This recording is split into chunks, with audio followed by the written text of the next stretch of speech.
हमारा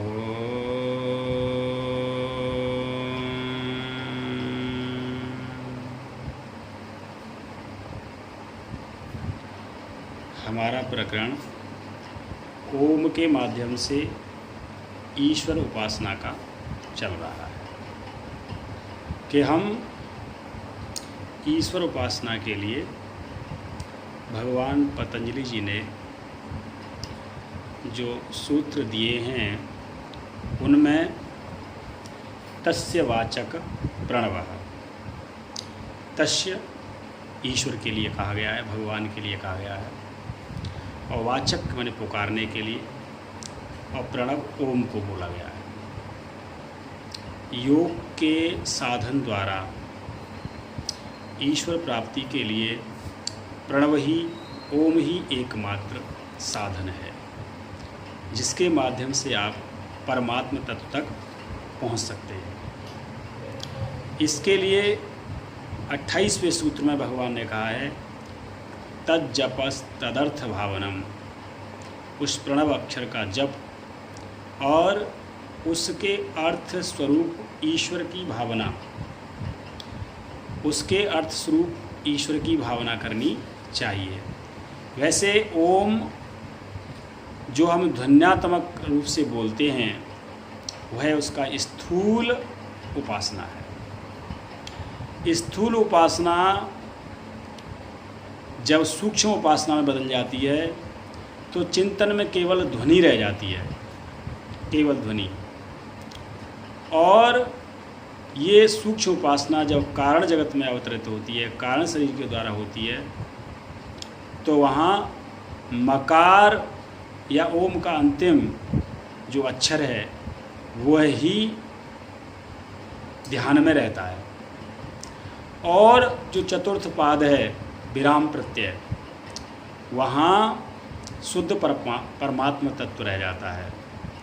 इस प्रकार से ओम की जो 3 मात्रा और चौथा विराम प्रत्यय है उसके माध्यम से स्थूल सूक्ष्म और कारण शरीर, स्थूल सूक्ष्म और कारण जगत, इन तीनों की उपासना करते करते ईश्वरीय व्यवस्था तक, ईश्वरीय अवस्था तक पहुंचा जाता है। वही असंप्रज्ञा समाधि का लक्षण होता है, और असंप्रज्ञा समाधि ही जीवन मुक्ति का साधन है। उससे पहले जीवन मुक्ति का कोई साधन नहीं है। तो इसके लिए ऋग्वेद में एक मंत्र है कि एतावानस्य महिमायतो जयाश्च पुरुषः पादोऽस्य विश्वाभूतानि त्रिपादशामृतं दिवि। यानी भगवान की इतनी बड़ी महिमा है कि उसके एक पाद में ही समस्त भूत समा जाते हैं, एक पैर में ही, एक चरण में ही संसार के सभी भूत, यानी पृथ्वी जल अग्नि वायु आकाश, जो 5 भूत हैं वो एक ही पाद में आ जाते हैं। इसके 3 पाद जो शेष रह जाते हैं वो तो अमृतमय और प्रकाश स्वरूप हैं। तो ओम की व्याख्या आज हम करने का प्रयास करेंगे कि ओम के माध्यम से किस तरह से हम ईश्वर की उपासना करते हैं। तो ओम की पहली मात्रा है आकार, और ये परमात्मा के विराट स्वरूप का बोधक है। विराट, हर जगह दिखाई देने वाला, जो विश्व का उपास्य है। विश्व के द्वारा विराट की उपासना की जाती है। विराट के अंदर विश्व समाया हुआ है। दूसरी मात्रा है उकार, जो हिरण्यगर्भ का बोधक है। हिरण्यगर्भ कहते हैं सूक्ष्म जगत को, और इसका उपास्य है, जिसकी उपासना की जाती है तेजस के द्वारा। तेजस क्या है? ये शरीर का, यानी जगत का, जो सूक्ष्म जगत के अंदर ही सूक्ष्म एक व्यक्ति विशेष का शरीर या एक आत्मा के द्वारा जो उपासना की जाती है वह तेजस के द्वारा उपासना की जाती है। और तीसरी मात्रा मकार है, जो ईश्वर का बोधक है, जो प्राज्य का उपास्य है। प्राज्य कहते हैं आत्मा का ज्योति स्वरूप, जो सभी प्राणियों के भीतर होता है, जिसका प्रणिधान हम 23वें सूत्र में बता चुके हैं कि 23वें सूत्र में जब ये बताया था कि ईश्वर प्रणिधान द्वा, अर्थात असंप्रज्ञात समाधि की अवस्था को ईश्वर प्रणिधान के द्वारा प्राप्त किया जाता है। ईश्वर प्रणिधान है ओम की उपासना। जब ओम को स्थूल, सूक्ष्म और कारण जगत की संज्ञा देते हुए उसका स्थूल जाप, मानसिक जाप और केवल ध्यानात्मक जाप किया जाता है, तो हमारा प्राज्य स्वरूप आत्मा उस परमात्मा के साथ, ओम के साथ लय हो जाता है। और चौथा पाद वो है विराम। इसमें कुछ भी शेष नहीं रहता। ये शुद्ध परमात्म तत्व है, इसी को परम ब्रह्म बोलते हैं। यहाँ गुणों की कोई उपाधि नहीं रहती है, केवल शुद्ध निर्गुण परमात्मा स्वरूप ही रह जाता है, जहाँ उपास्य और उपासक का भेद भी समाप्त हो जाता है। ये वो उपासना है जिसको किसी कवि ने कह दिया है, जब मैं था तब हरि नहीं, अब हरि हैं मैं नाहीं। प्रेम गली अतिशा करी, जामे द्वेन समाय। यानी जब हमारी उपासना इतनी प्रगाढ़ हो जाती है ओम के माध्यम से, हमारा आत्मा ब्रह्म के साथ तन्मय हो जाती है, तो यहाँ उपास्य और उपासक का भेद समाप्त हो जाता है। वहाँ चित्त इतना कोमल हो जाता है, इतना निर्मल, इतना पवित्र हो जाता है कि व्यक्ति कृतकृत्य हो जाता है। कृत्य इसके लिए भी निषेधात्मक वर्णन एक सूत्र में कहा गया है, सुने। अदृष्टम व्यवहार्यम ग्राह्यं लक्षणं चिन्तयं व्यदेश्यमेकात्म प्रत्ययसारं प्रपंचोपसंशान्तं शिव अद्वैतं चतुर्थं मन्यते स आत्मा सविज्ञेय। कैसा है वो परमात्म स्वरूप?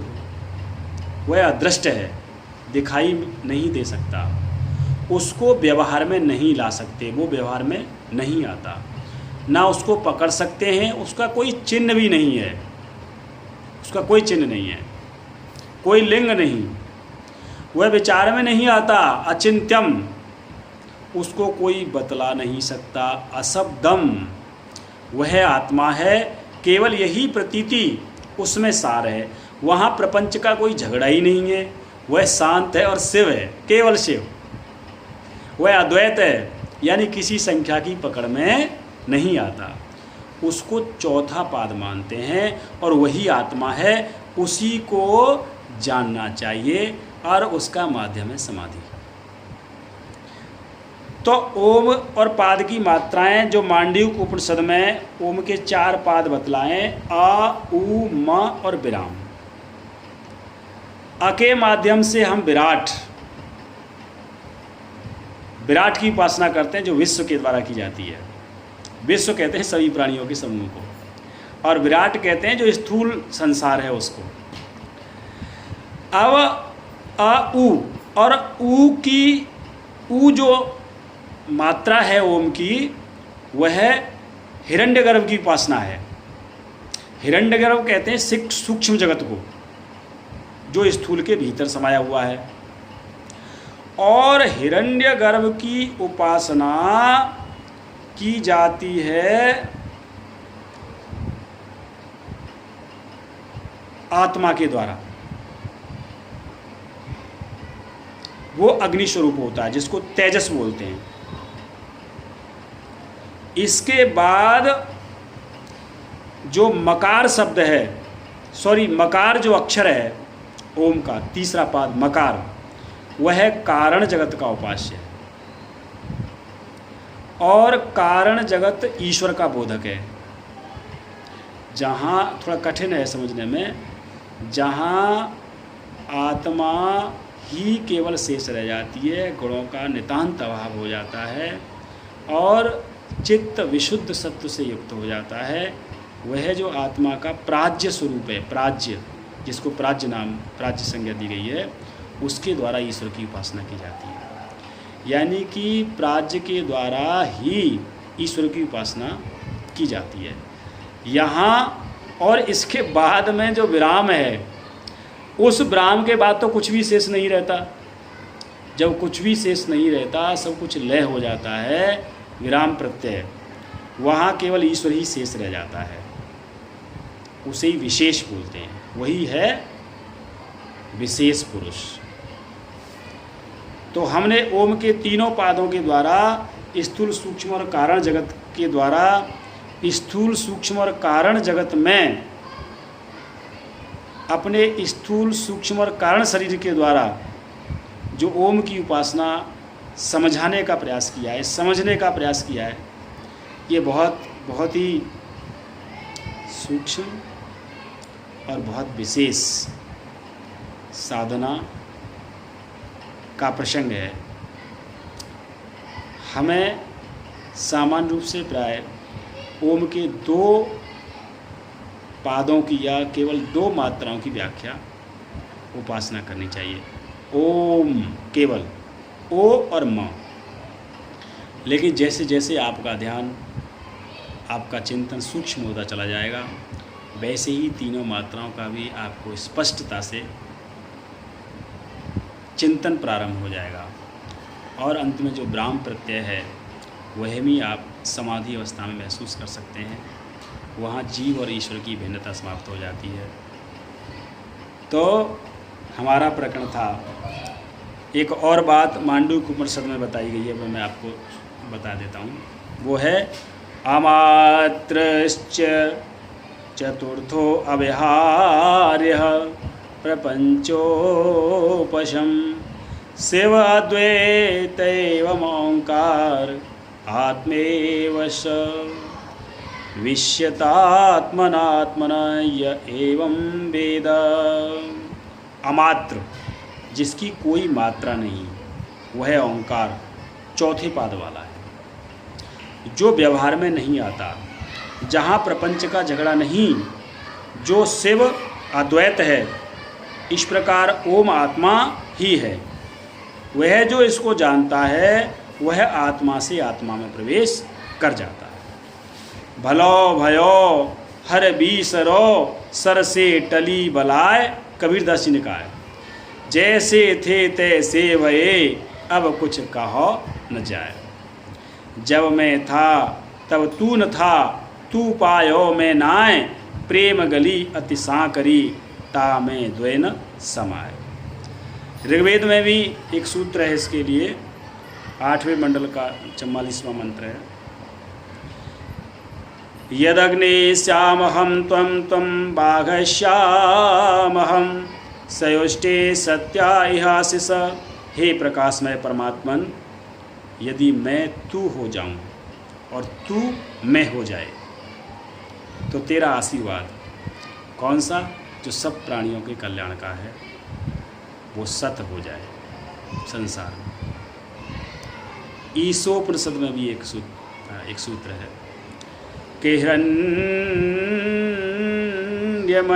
पात्रेण सत्यस्यापिहितं मुखं तत्त्वं पूषण पावृणु सत्यधर्माय दृष्टये। हिरण्यमयेन, सुनहरी पात्र, हिरण्यमयेन, इसको सुनहरे पात्र के रूप में बताया गया है। अत्यंत लुभाने और आकर्षण, त्रिगुणात्मक तीनों शरीर और त्रिगुणात्मक तीनों जगत से सत्य का मुख ढका हुआ है। उसे हे पूषण यानी आदित्य अर्थात तू कारण जगत के अधिष्ठाता ईश्वर, तू हटा दे सत्य, धर्म, शुद्ध परमात्म तत्व को देखने के लिए। थोड़ी सी व्याख्या करते हैं इसको।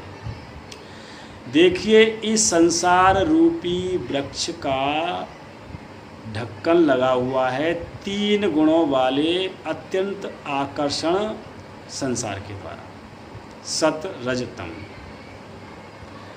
पहला तमोगुण है, पहला ढक्कन तमोगुण का है लोहे का, और दूसरा रजोगुण का है चांदी का, और तीसरा ढक्कन सतोगुण का है सोने का। और ये तीनों ही बहुत ही लुभावने ढक्कन हैं। वो चौथी अवस्था तक पहुंचने के लिए, यानी शुद्ध परमात्मा तत्व तक पहुंचने के लिए इन तीनों गुणों को पार करना होता है। कितने ही प्राणी तमोगुण में अपना जीवन कितने जन्मों से व्यतीत कर रहे हैं, तमोगुण में, यानी कि लड़ाई झगड़े अहंकार कलह। और कितने ही लोग सैकड़ों जन्मों से रजोगुण के माध्यम से संसार में अपने आवागमन को बनाए हुए हैं। कितने जन्मों से, कोई ठिकाना नहीं। और कितने ही व्यक्ति, कितने ही जीव सतोगुण के माध्यम से संसार में आवागमन को बनाए हुए हैं। वे जप अनुष्ठान पूजा इत्यादि में अपने जीवनों को व्यतीत करते रहते हैं। तो तीनों ही पात्रों को जो व्यक्ति योग की साधना के द्वारा ध्यान के माध्यम से हटा देता है, वही पूषण यानी परमात्मा आदित्य से प्रार्थना की गई है कि वह सत्य धर्म जो शुद्ध परमात्मा तत्व है वह देखने के लिए हमें तीनों ढक्कनों को हटाने का विधान। तो योग में यानी धारणा ध्यान समाधि में ही उस शुद्ध परमात्मा तत्व को प्राप्त करने का विधान है असंप्रज्ञा समाधि के माध्यम से। बहुत कठिन है, ये कहना स्वाभाविक है, बहुत कठिन है, लेकिन असंभव नहीं। यदि हमारी श्रद्धा है, उत्साह है, और हमने अभ्यास और वैराग्य को अपना साधन बना लिया है, और पिछले जन्मों के योग के संस्कार हमारे साथ हैं, तो असंप्रज्ञा समाधि की अवस्था इसी जन्म में प्राप्त की जा सकती है। लोग कहते वो होते हैं कि मुक्ति, हमें मुक्त होना है, मुक्त होना है और बहुत से तो रोज़ मुक्त होने का प्रयास करते हैं, कलहों से, क्लेशों से, घर परिवार के जो जीवनचर्या के काम हैं। लेकिन वास्तव में मुक्त होना है संसार में जीते जी उन गुणों को जीत लेना, इच्छा और वासनाओं को जीत लेना, मन बुद्धि चित्त अहंकार को जीत लेना, और आत्मा में जग जाना। आत्मा में जगना बहुत दुष्प्राप्य नहीं है, केवल उत्कट इच्छा होनी चाहिए, उत्कट इच्छा। और वास्तव में परमात्मा प्राप्ति का ध्येय होना चाहिए, नाटक नहीं। हम लोग नाटक बहुत करते हैं, और ये नाटक से हम पार नहीं निकल पाते। बस यही हमारी सबसे बड़ी दुविधा है। ज़्यादा समय ना लेकर के केवल इतना मेरा निवेदन कि हम ओम को अपने जीवन में उपासना के लिए उतारने का प्रयत्न करें। यही निर्गुण शब्द है, यही निराकार है, और यही उस अक्षय आनंद स्रोत से जोड़ने वाला है जो परमात्मा का शुद्ध स्वरूप है। बहुत बड़ी व्याख्या की जा सकती है ओम की, जितनी व्याख्या करेंगे उतनी ही कम है। ओम।